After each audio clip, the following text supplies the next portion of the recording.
The United Nations report is shining a spotlight on the urgency of climate change, concluding that with more wildfires in California, persistent drought in the Southwest, record flooding in Europe and Africa, and a heat wave in, of all places, Greenland, climate change is accelerating and only humans can prevent catastrophe. Well, last month, the Trump administration began officially withdrawing the United States from the Paris Climate Accords. But at a climate conference in Madrid, House Speaker Nancy Pelosi said, by coming here, we want to say to everyone, we're still in. New Jersey Representative Frank Pallone was also there. He joins Brianna Vannozzi. Congressman Pallone, good to see you. Let's get right to it. Does the U.S. hold the same influence in these negotiations? The whole point of the Paris Agreement was to allow the U.S. to wield some of its power to influence these other nations.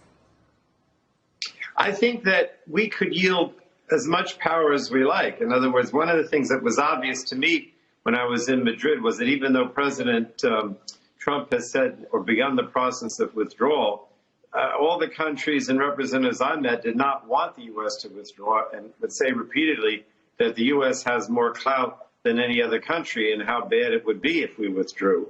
So the question is, if the answer is they want U.S. leadership, and they really believe that without U.S. leadership, it's going to be much harder to affect the Paris Agreement and address climate change in terms of international action. What were you all trying to accomplish by having a Democratic delegation present?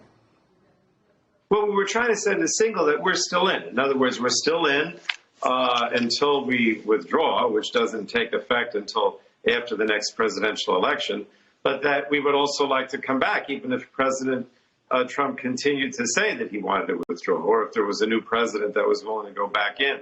And that, we would continue down the path of trying to address climate change, and that the Congress, in this case the House of Representatives, was going to move legislation that would address the goals of the Paris Agreement, regardless of whether we were still in the treaty.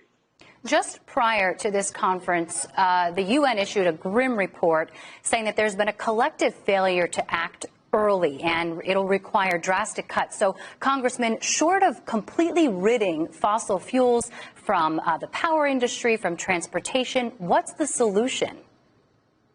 Well, I think that eventually you are going to have to significantly cut back on fossil fuels. In other words, in my committee, the Energy and Commerce Committee that I chair, and most of the jurisdiction on climate change is under our committee, we said in July that we wanted to have a goal of carbon neutral by 2050.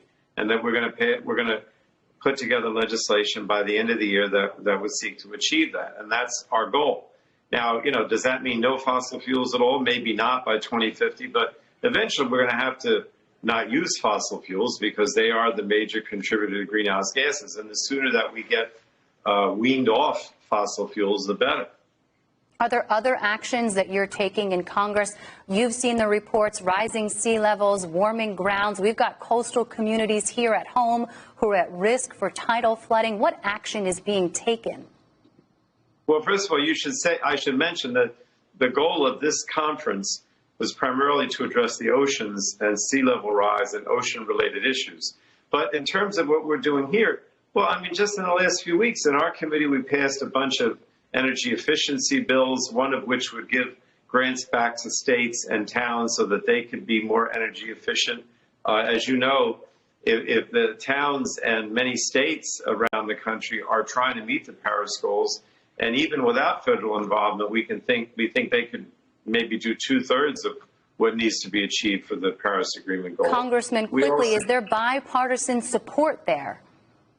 Oh, absolutely. The energy efficiency bills are, for the most part, bipartisan. We also did a pipeline safety bill that would repair leaky pipes and methane that comes out of the pipes, which is a major contributor to the climate change problem.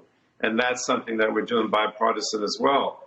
So there are a number of things that we actually are doing now that are bipartisan.